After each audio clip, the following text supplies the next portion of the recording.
¿Cómo se siente? Por la gracia de Dios. Escuché un silencio, pensé que estábamos durmiendo todos.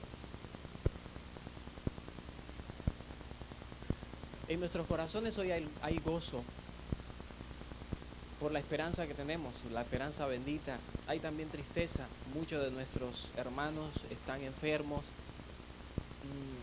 y la ocasión es solemne, pero nuestra confianza en el Señor de que Él va a hacer lo mejor a favor de esos nuestros hermanos no debiera menguar.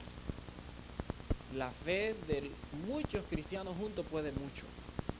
Llevemos en oraciones a nuestros hermanos, especialmente al hermano Carrión, para que el Señor muestre su poder, dándole sanidad espiritual y, si es su voluntad, sanidad física también, al igual que los demás. Este es el mes de los jóvenes, así se ha escogido, y creo que hay un grupo de jóvenes que está hoy en otra iglesia, pero aquí tenemos bastantes jóvenes. Yo quiero invitar a esos jóvenes y a los que se sientan jóvenes también, para que hagamos un voto ahora. Son tan amables los jóvenes de ponerse en pie para que repitan conmigo algo. A ver, los jóvenes de 20, de 19 años, bueno, de 10, 15, 20 años. ¿Hay alguien más que esté en 30 años? A 40 dicen también, bueno, si quieren. Levantemos nuestras manos.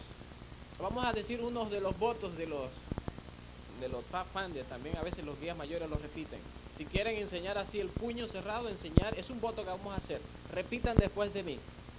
Fuerte, que se escuche en todo Faroaca hoy.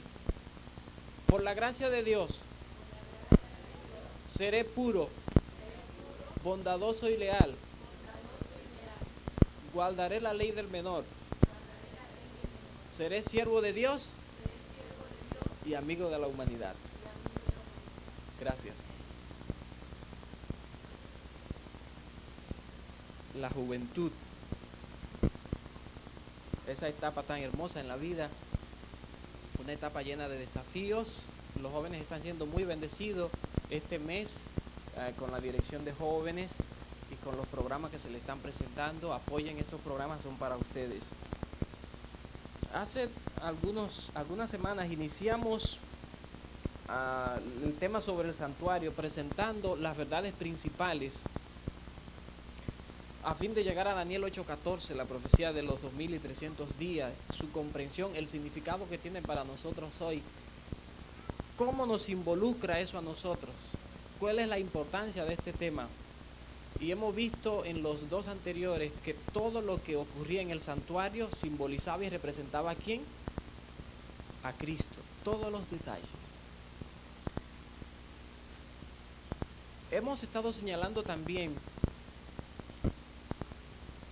que la importancia de esto resiste en el hecho de que nos muestra el plan de salvación y lo que nosotros necesitamos hacer a fin de encontrar gracia y oportunidad, a fin de encontrar misericordia ante el trono de la presencia de Dios. Y es tan maravilloso estudiar este tema, porque uno encuentra a Cristo en todas partes que uno se maravilla. Hasta en las piedrecitas del Urín y el Tumín estaba representado Cristo allí. Porque el Urín comienza con la primera letra del alfabeto hebreo y el Tumín es de la Tau, que es la última letra del alfabeto hebreo. En griego Cristo se define como el alfa y el omega, las últimas letras. Aquí también en el hebreo, Él está en todo, hasta en los colores estaba Cristo presente allí, es maravilloso. Pero hay algunos aspectos que hoy vamos a destacar que tienen que ver con la sangre y con la purificación a fin de poder llegar a 1844, que será entonces detallado en el próximo tema. Es necesario, es urgente hacer un repaso en estas cosas porque tal vez algunos no estuvieron. Dios quería mostrar su plan de salvación al pueblo y lo hizo a través de un santuario. Pero el propósito principal del santuario era que Dios quería morar con su pueblo. En Éxodo 25:8, el Señor le dice a Moisés: háganme un santuario y yo habitaré en medio de ustedes. Provéanme de un lugar especial, un lugar que sea elegido especial, y allí yo haré mi morada con ustedes. Así que Moisés hizo el templo del santuario. La Biblia menciona 3 templos y en los 3 Dios quiere habitar. En uno de hecho habita, yo no sé en los otros 2. Menciona el templo del santuario donde habitaba. También menciona el templo de nuestro cuerpo, donde quiere habitar. Si le abrimos la puerta, Dios quiere habitar en el templo de nuestro santuario, de acuerdo a 1 Corintios 6, 15 en adelante, y 1 Corintios 3, 13 y 14. También Dios quiere habitar en su iglesia hoy, en este templo. Dios está deseoso de habitar. Yo voy a pedirle al hermano Reynoso que me distribuya entre ustedes. Creo que no van a alcanzar para todos. Será entre los mayores. Algunas notas con respecto al santuario.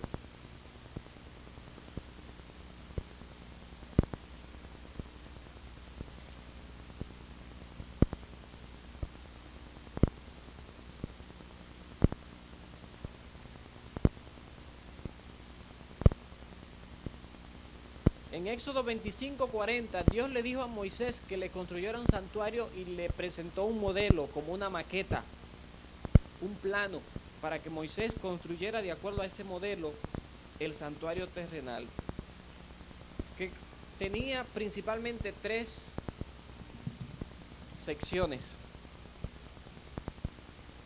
La primera sección era la del patio, ¿verdad? El atrio, como la yarda le llamamos a algunos de nosotros. Era esta parte que está aquí, era muy significativa y tenía aquí dos muebles. Estaba el altar del sacrificio y también estaba el lavacro, la fuente de agua donde las personas se lavaban, los sacerdotes se lavaban. Eso estaba en el patio. Pero dentro de ese gran patio, dentro de esa gran yarda, existía la tienda o el tabernáculo, que estaba dividido en 2 partes. A ver si me ayudan. Una de esas partes, ¿cómo se llamaba? La primera, lugar santo, y la otra parte se llamaba lugar santísimo. En cada una de esas partes había muebles con un significado maravilloso. 3 muebles habían en el lugar santo. ¿Cuáles eran? La mesa de los panes, el candelabro o candelero, como otros lo llaman, y también teníamos el altar del incienso. Y en el lugar santísimo había, que era un lugar muy sagrado, por eso se le llama lugar santísimo, había solamente un solo mueble y era el arca del pacto. Se le llamaba del pacto porque contenía los 10 mandamientos. Todo esto estaba hecho en oro, todos los muebles de el lugar santo y el lugar santísimo. Aquí hay algunos detalles que no figuran. También en las cortinas de pasar al lugar santo, al lugar santísimo, estaba eso bordado de ángeles, porque el lugar santísimo representaba la presencia de Dios y Dios mora entre querubines y serafines. Pero era una belleza el santuario terrenal. Tenía 4 colores. A ver si recuerdan los colores. Díganme uno de los colores del santuario. Púrpura, que parecido un poquito morado, pero es rojo. Es el color de la realeza, de los reyes. ¿Qué otro color había también en el santuario? Carmesí, rojo, el color de la sangre, red. También estaba el color azul, el blue, ¿verdad? Los niños. Representa la infinidad, el cielo, el color azul. Y estaba también el color, el blanco. ¿Qué representa el blanco? La justicia. De ese mismo color era el vestido de los sacerdotes, etcétera, etcétera. Pero hay algunos detalles que hemos presentado que indican que todo lo que había en el santuario era de Cristo. Estamos en el repaso. La puerta, había solo una puerta.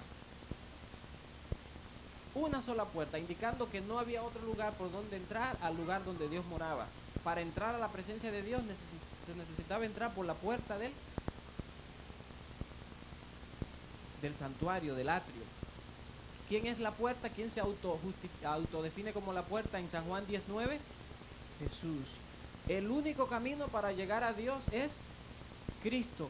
Él también decía que Él era el camino, la verdad y la vida. No puede haber otra forma de llegar a Dios si no es por medio de Cristo. El encuentro con Dios, la salvación con Dios, no es posible si no es a través de Cristo. Ni de buenas obras, ni de ningún santo, ni de nadie. Only Jesus. Solo Jesús. el camino para poder llegar a Dios. Algo ocurría aquí que nos interesa mucho. En el altar del sacrificio, ustedes tienen el número 2 en su hojita.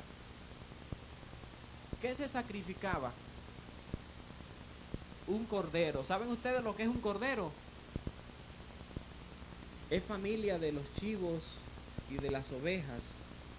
Es de la misma familia. Se sacrificaba un cordero y algunos dirán, ¿y por qué se hacía eso? ¿Por qué se sacrificaba un cordero? El santuario era un lugar de acercamiento a Dios porque Dios moraba allí. Y para acercarse a Dios hay que ser justo.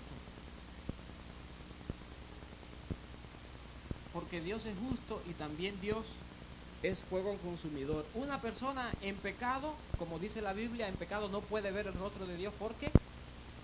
Porque muere. Y hay ejemplos en la Biblia de ello.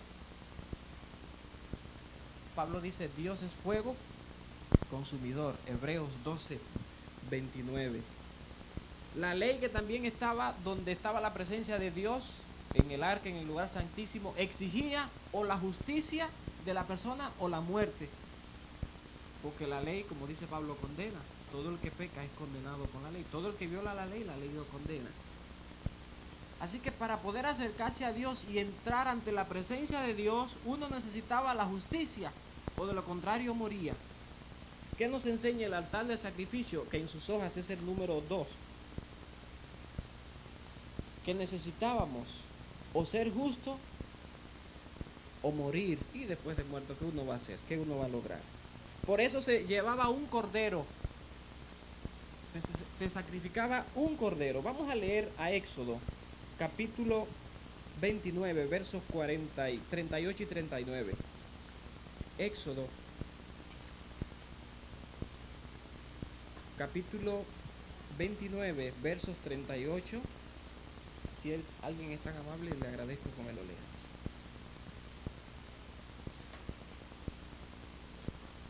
Éxodo 29, versos 38 y 39. Ajá. Ok, no hay problema.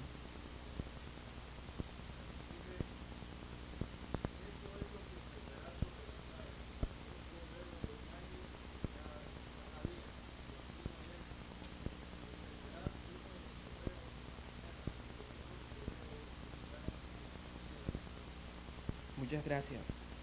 Ese sacrificio se ofrecía todos los días, en la mañana y en la tarde. ¿Por qué se sacrificaba un cordero? ¿Cuál es el propósito de esto? Para perdonar los pecados había que sacrificar un cordero. ¿Sí? Quiero ponerlo a ustedes. El cordero representaba a Cristo. ¿Y por qué tenía que morir el cordero? Porque la paga del pecado es la muerte. Vamos bien, qué bueno que así lo ven. Era necesario. En el verso 42, verso 43 al 45, ¿qué dice? Habla de que eso era una forma de santificarse. Se los leo, Éxodo 29, 43. Allí me reuniré con los hijos de Israel y el lugar será santificado con mi gloria. Y santificaré el tabernáculo de reunión y el altar, santificaré a sí mismo a Aarón, que era el sacerdote. Y el 45, y habitaré en medio de los hijos de Israel. Entonces se sacrificaba el cordero como una ofrenda a Dios, porque el cordero representaba a Cristo. Y como nosotros somos pecadores y la paga del pecado es la muerte, tenemos que cumplir con esa justicia. La ley debe ser cumplida. Alguien lo hacía en lugar de nosotros. ¿Quién era el que moría? Un pobre corderito, inocente. ¿Y por qué tenía que ser inocente?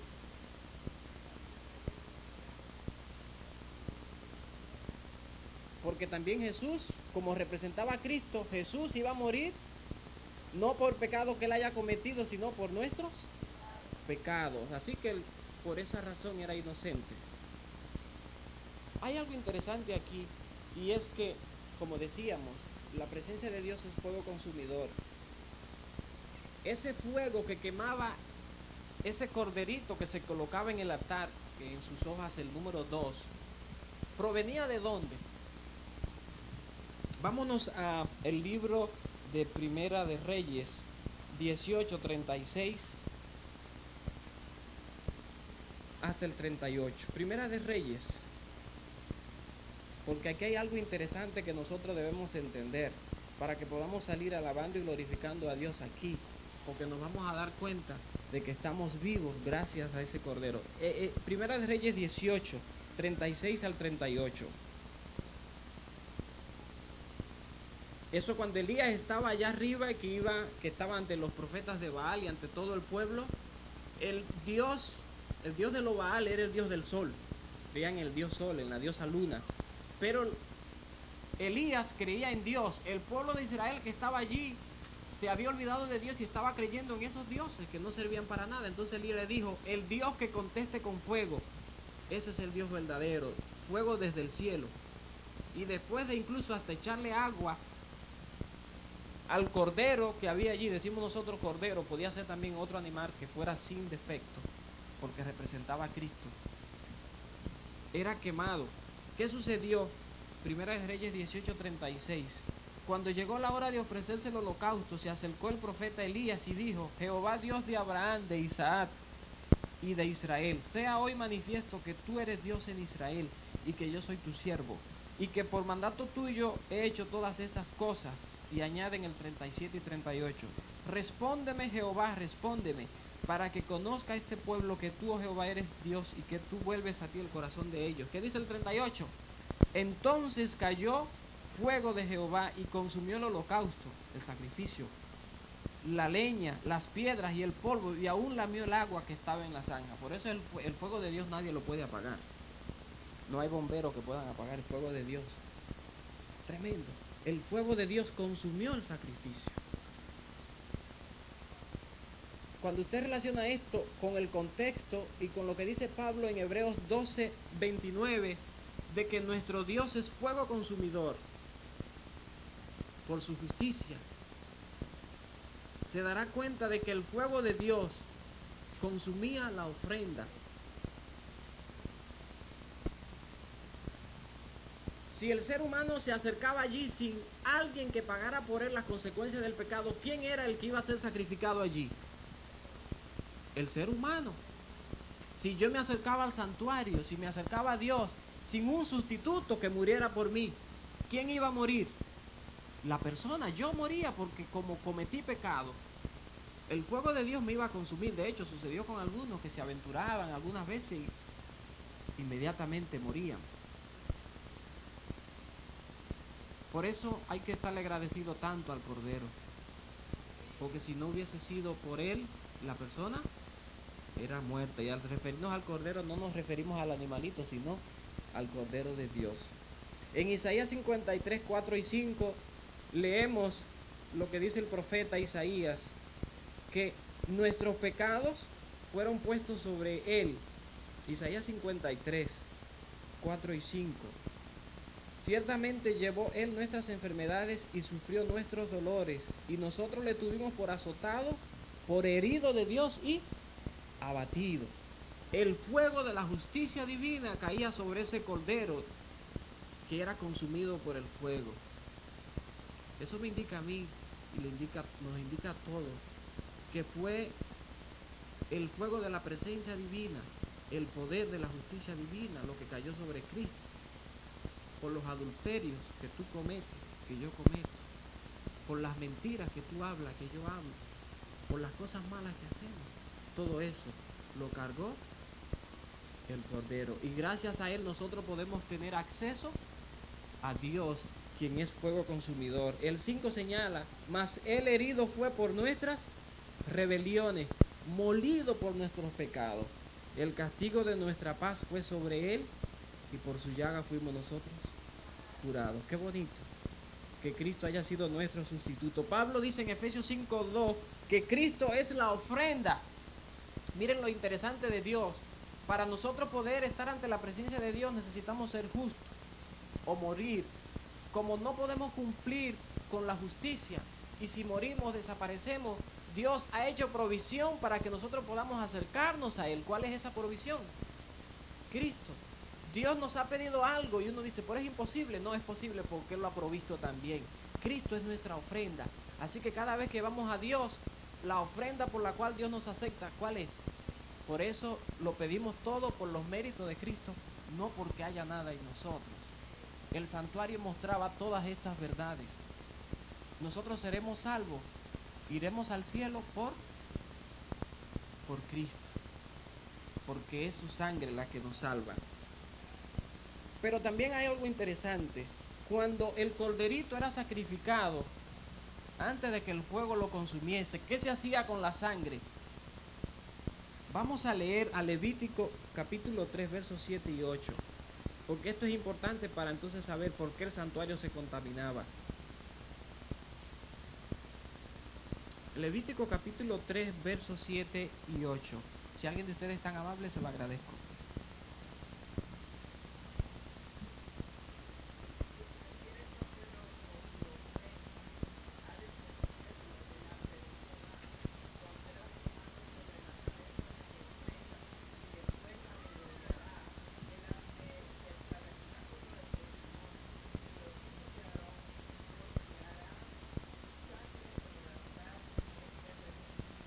Muchas gracias.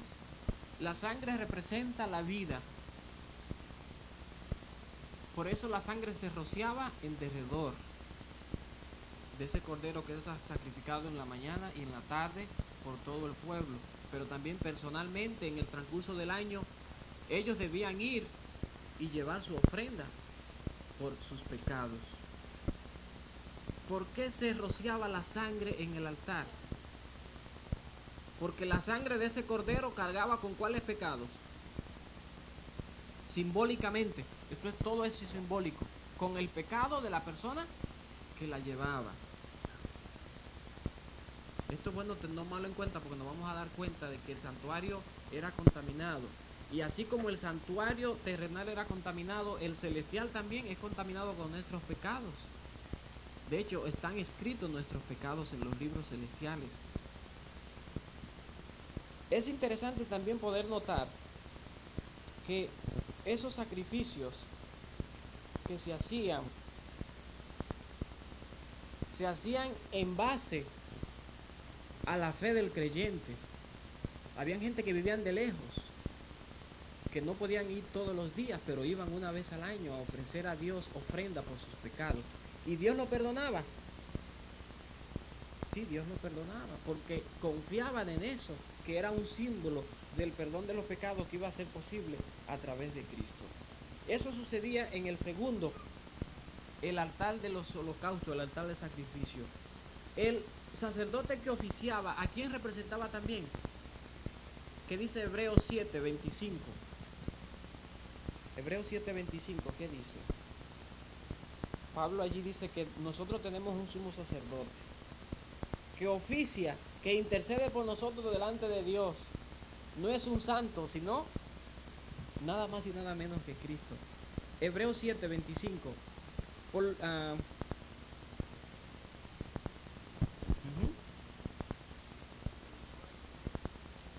Que dice, por lo cual también puede salvar perpetuamente a los que por él se acercan a Dios. Notan ustedes que está hablando de acercarse a Dios. ¿A través de quién es que podemos acercarnos a Dios? A través de Cristo. Viviendo siempre para interceder por ellos. ¿Quién es el que intercede por nosotros? Siempre, dice allí. Claro, esto tendrá un límite, pero todavía intercede por nosotros. Y el 26, porque tal sumo sacerdote nos convenía santo, inocente, sin mancha, apartado de los pecadores y hecho más sublimes que los cielos. Perfecto. Necesitábamos tener un sacerdote perfecto, porque ¿de qué sirve que yo me vaya a confesar ante alguien que también es pecador como yo? ¿Qué poder tiene un hombre? Uno a veces lo hace para recibir algún consejo, pero en el asunto de perdonar pecado, el único que puede hacerlo es Cristo, porque es el sacerdote perfecto, que cometió pecado, pero no de él, sino por nosotros, porque llevó nuestros pecados. Así que es interesante ver que tanto el cordero que se sacrificaba aquí en el altar como el sacerdote representaban a la misma persona. Cristo es el sacrificio y también Cristo es el sacerdote. como también Cristo es el juez en el juicio y será el abogado. Cristo es todo y gloria a Dios por ello, absolutamente todo. Por eso se lo va a alabar por los siglos de los siglos. Amén. Porque Él lo llena todo. Él es suficiente para todo. Cuando nosotros pasábamos al lavacro, nos dábamos cuenta de que allí se utilizaba para leer para lavarse las manos. En San Juan 4:14 dice Cristo que Él es el agua de vida. En Tito, no está Tito aquí. En Tito capítulo 3 verso 5 dice que hemos sido lavados y regenerados. ¿En qué hemos sido lavados? El agua es símbolo de purificación, de limpieza. Para poder llegar ante la presencia de Dios necesitamos un sustituto, porque si no morimos, el sustituto es el Cordero de Dios, que es Cristo. Pero necesitamos ser lavados por Él. También Cristo provee el agua necesaria para poder entonces entrar ante la presencia de Dios. Pero hay algo más que se necesita. Hay algo más. En el lugar santo habían 3 muebles: la mesa de los panes, el altar del incienso y el candelero. En el número 4 en sus hojas, ¿qué representa el pan? Representa también pero el pan da la idea de alimentación. No solo basta con aceptar a Cristo como nuestro Cordero, como nuestro sacrificio, como nuestro sustituto, ni ser lavado de esos pecados pasados simbolizados en el bautismo, que simboliza también el lavacro. Necesitamos mantenernos del pan espiritual. ¿Y cuál es el pan? Cristo. Él lo dice en San Juan 6:35, dice: yo soy el pan de vida. También en San Juan 15:1-5 habla de que Él es la vid, vosotros los pámpanos. O sea, para permanecer en Él debemos estar alimentados del tronco principal, de ese pan espiritual. Por lo tanto, esto tiene un mensaje aquí de que necesitamos constantemente estar comiendo de ese pan que, de acuerdo al libro de Éxodo, no podía faltar. Todo el tiempo, se cambiaba cada sábado. Necesitaban haber 12 panes allí, símbolo de las 12 tribus. También los 12 es símbolo de totalidad, al igual que el 7. Hemos aceptado a Cristo como nuestro Cordero. Nos hemos lavado a través del bautismo. Pero pregunto, ¿permanecemos nosotros comiendo el pan espiritual, alimentándonos de Él y de su palabra? Este es el mensaje de la mesa. Él lo indica también allí, que hay suficiente alimento en Dios para satisfacernos a nosotros. El hecho de que hayan 12 panes allí. Dios es un Dios de abundancia. Cristo tiene para dar más de lo que nosotros nos imaginamos, tanto en lo material como en lo espiritual. Estamos hablando aquí del pan espiritual. En la medida en que nos acerquemos a Dios, Dios va a iluminar nuestra mente con ese pan espiritual. Nos va a fortalecer para hacerle frente a las tentaciones de todos los días, en el trabajo, en la escuela, en la calle, etcétera, etcétera. Había otro mueble que era el altar del incienso. El altar más bello, el mueble más bello de todo el santuario era este, hecho de oro. Se le entregó un talento de oro, o sea, 64 libras de oro a quien lo hizo para que lo hiciera. Es como un candelabro. Ustedes han visto algunos candelabros, los de ahora son modernos, pero este tenía 7 salidas. El 7, ustedes saben que es un símbolo de lo perfecto.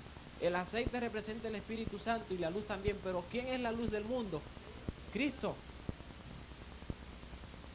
Cristo es la luz del mundo. Él se autodefinió como la luz del mundo. Así que el candelero indica que necesitamos, después de aceptar a Cristo como nuestro sacrificio, porque Él murió por nosotros, de lo contrario hubiésemos muerto, y después de ser lavado a través del bautismo, después de mantenernos con ese pan espiritual, necesitamos una luz que nos guíe en medio de este mundo de oscuridad. ¿Y quién es la luz?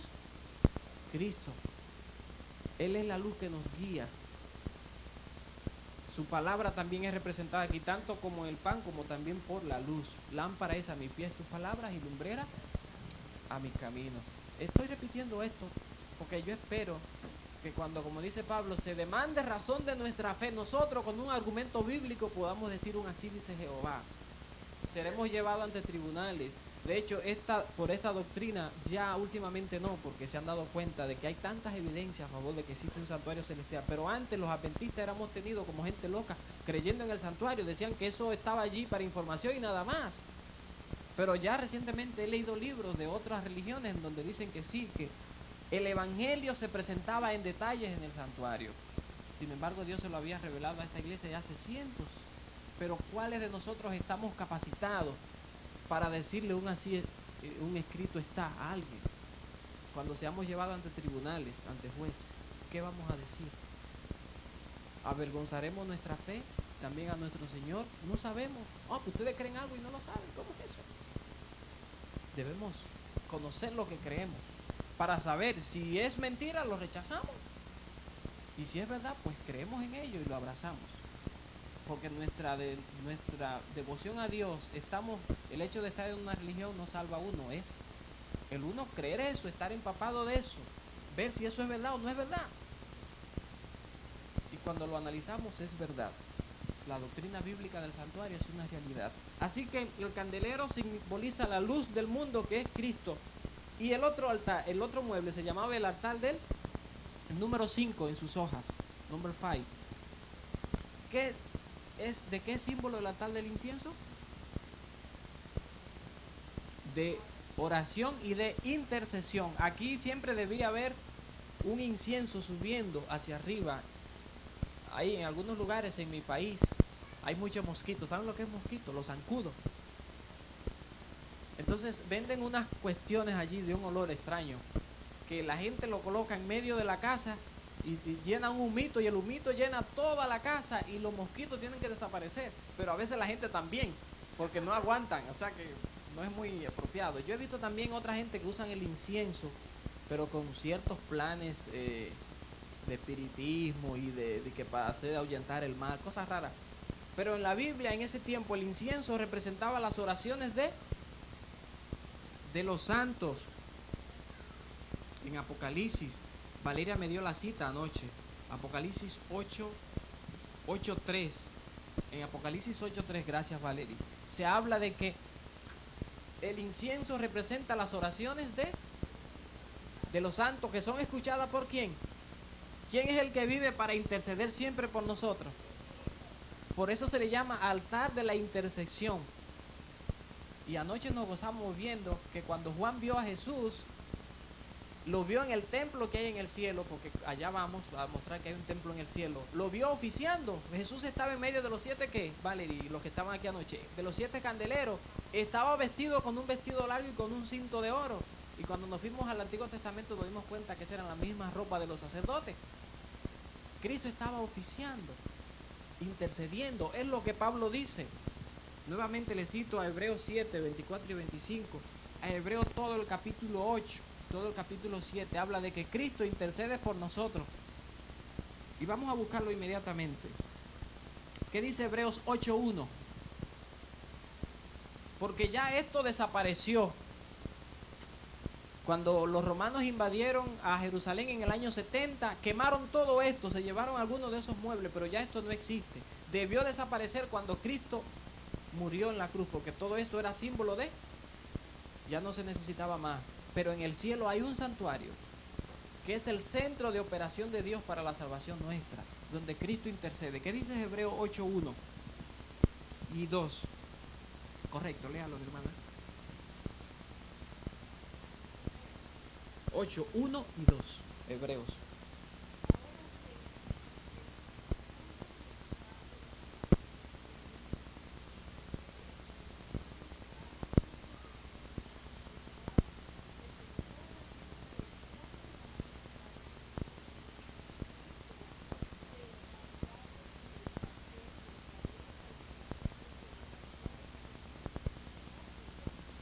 Entonces, Pablo habla allí de un santuario, ¿dónde? ¿Qué dice el capítulo 9, verso 11? Dice allí que Cristo es ministro del más amplio y más perfecto tabernáculo, que está ¿dónde? En el cielo. Yo no le voy a dar más cita, pero abundan tanto que últimamente los teólogos de otras denominaciones han tenido que admitir que es realidad, que existe un santuario en el cielo, porque en Apocalipsis varias veces Juan vio en visiones el templo de Dios, y en una de ellas vio el arca de su pacto. Es una realidad, existe. Es el centro de operación de Dios para la salvación. Como vamos a ver en el cuarto tema, existirá hasta que sea erradicado el pecado, porque aquí Dios mostraba cómo se erradicaba el pecado finalmente. Entonces, en este lugar, en el lugar santo, el sacerdote intercedía continuamente, todos los días por su pueblo. Pero ¿qué sucedía en este lugar, que se llamaba el lugar santísimo? Muy sagrado, que solamente se podía entrar una vez al año, y no todo el mundo, ni todos los sacerdotes, sino el sumo. Y para poder entrar allí necesitaba purificarse, porque si tenía algún pecado no confesado, el fuego de Dios descendía y lo mataba. Porque Dios se manifestaba, su presencia, literalmente hablando, se manifestaba allí. ¿Qué sucedía aquí? Levítico 16 dice que una vez al año, Levítico, todo el capítulo 16, entraba el sacerdote al lugar santísimo, number 7, que ustedes tienen en sus hojas. Este lugar representaba justicia de Dios, su presencia, su misericordia también. Habían dos ángeles, dos querubines. Ustedes saben que ante la presencia de Dios hay ángeles que le adoran, y allí en el arca también habían. ¿Por qué solamente se podía entrar una vez al año? ¿Y por qué cuando llegaba este día el pueblo de Israel tenía que estar consagrado? Vamos a ver. La Biblia dice en Levítico 16 que los hijos de Israel tenían que prepararse. Se daban 10 días antes de que llegara ese día para que el pueblo se preparara espiritualmente. Ustedes conocen esto, los judíos aquí, algunos lo hacen. El Yom Kippur, antes de llegar el Yom Kippur, ellos tienen una serie, ¿no? ¿Entienden? Una serie de estas cosas. Todavía lo siguen haciendo, que siguen esperando al Cristo que nosotros creemos. ¿Por qué desde el día primero, de acuerdo a lo que dice Levítico 23? Vamos a leerlo, Levítico 23.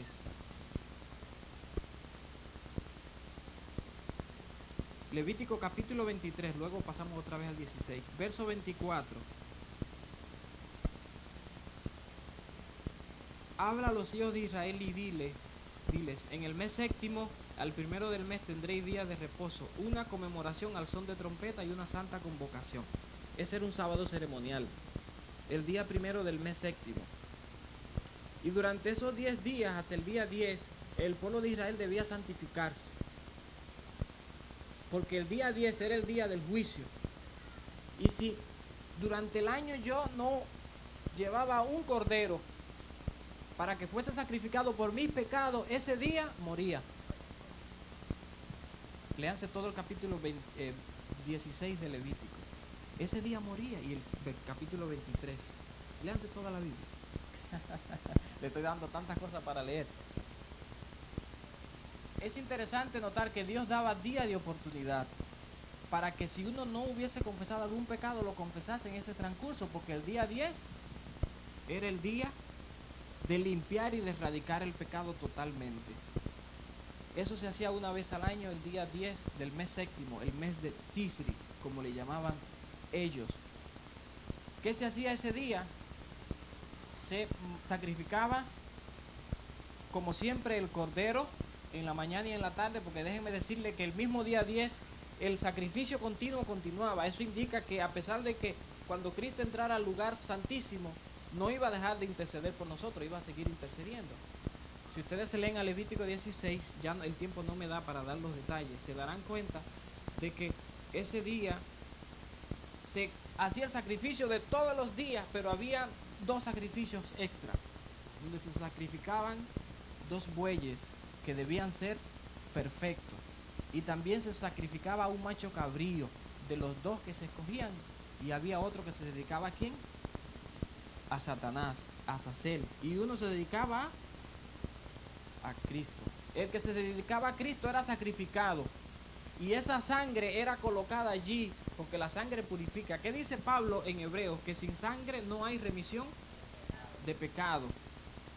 Algunos dicen que nosotros creemos que Satanás también lleva nuestro pecado, pero ellos mismos se contradicen, porque sin derramamiento de sangre no hay remisión de pecado, y el macho cabrío por Azazel, que vamos a tener que tratarlo en el otro tema, no era sacrificado, sino que se se depositaba simbólicamente todos los pecados y se llevaba al desierto para que muriese, como símbolo de que Satanás es el causante de todos los pecados. Y Dios justamente va a reclamar al final de los tiempos que Él sea, que pague por lo que ha hecho. Como estos representan cosas, ¿qué representaba entonces el cordero que iba a sacrificarse aquí? Que Cristo iba a morir. ¿Cuándo murió Cristo? Murió en el 31 de nuestra era cristiana.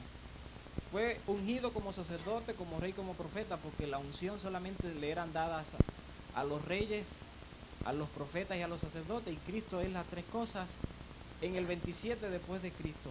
Yo le estoy adelantando esto para que la próxima vez ya entendamos un poquito, porque las matemáticas casi nadie la entiende, estas cosas, y más lo del santuario. Acuérdense lo que dice Pablo en Hebreos, que hemos ido tanto para aprender estas cosas. De acuerdo a la profecía de la que 70 semanas estaban determinadas, en el tiempo que lo decían las profecías, en ese mismo tiempo le ocurrieron las cosas a nuestro Señor. Fue ungido como sacerdote al comienzo de la semana número 70, que simbolizan 7 años. Del año 27 al 34 hay 7 años. A la mitad de esa semana, que representa 7 días, que es igual a 7 años en profecía, Cristo fue sacrificado, ¿right? Como lo anunciaba el santuario terrenal. Y luego pues el pueblo judío fue rechazado, porque no solamente rechazaron a Cristo, sino también a sus profetas. Pero también esta intercesión que el sacerdote hacía todos los días, y que todo el tiempo, todas las horas del día debía haber un sacerdote intercediendo por el pueblo, se está cumpliendo. ¿Cuándo? Hoy en día se está cumpliendo. ¿Quién es el que intercede por nosotros diariamente, todas las horas? Cristo. En la actualidad, aquí podríamos poner nuestro año, 1999. Cristo está intercediendo. Pero también iba a haber un tiempo cuando iba a comenzar un juicio para determinar los registros, quiénes habían confesado su pecado y quiénes no. De acuerdo a la profecía de Daniel 8:14, esto iba a comenzar en el año 1844. Y cuando se terminara ese juicio es porque ya ha llegado el fin de este mundo. Tal vez alguien nos venga la próxima vez donde vamos a aclarar todos estos detalles, pero cada una de las partes del santuario representaba un tiempo y una función. El altar y estas cosas en el patio representó un tiempo que ya está pasado, aunque todavía el sacrificio, el efecto es para siempre. Esto aquí, el lugar santo, representaba un tiempo de intercesión que todavía continúa, porque estas etapas se corresponden, ojalá que me estén entendiendo. Y esto aquí representa también un tiempo. Yo quiero terminar con esto.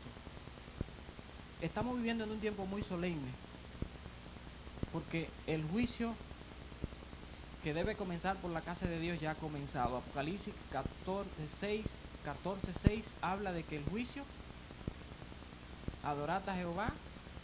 ¿Qué dice Apocalipsis 14:6? El ángel que estaba anunciando, hay que darle gloria a Jehová y adorarlo, porque la hora de su juicio ha llegado.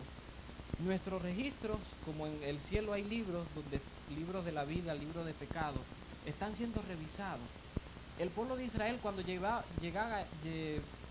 ese tiempo, el tiempo me está preocupando y no me deja hablar bien. Cuando llegaba ese tiempo,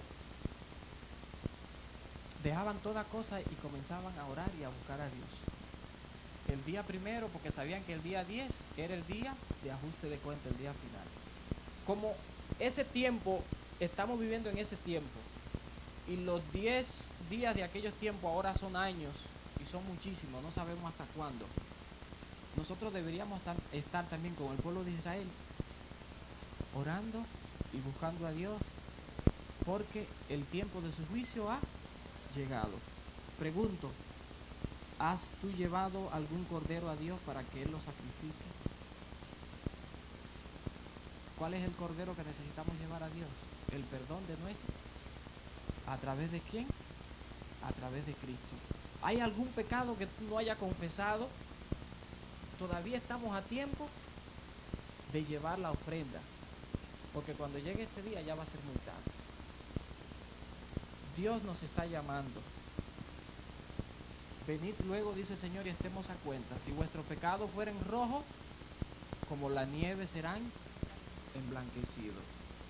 En estos días, cuando cayó la nieve, la primera vez, me puse a compararla con el color blanco. Y como que la nieve, el color blanco de algunos edificios, como que la nieve era tan bonita. Como que el blanco de la nieve resalta. Entonces lo que pensé fue, así pone Dios mi vida, blanquita como la nieve. Dios quiere poner tu vida blanquita, sin un pecado, pero para eso necesitamos creer y llevar ese cordero que es Cristo.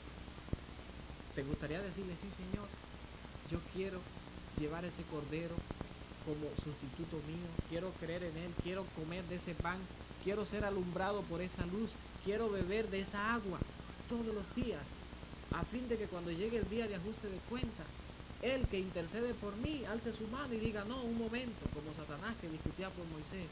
Isabel pecó, pero creyó en el Cordero de Dios. Ella ha sido limpiada por la sangre, me pertenece. Lo mismo va a decir él por Angélica, va a decir por Vicenta, Marcos, por todos nosotros. Yo quiero que Cristo cada día sea mi Cordero. ¿Cuántos quieren lo mismo? Que Dios nos bendiga.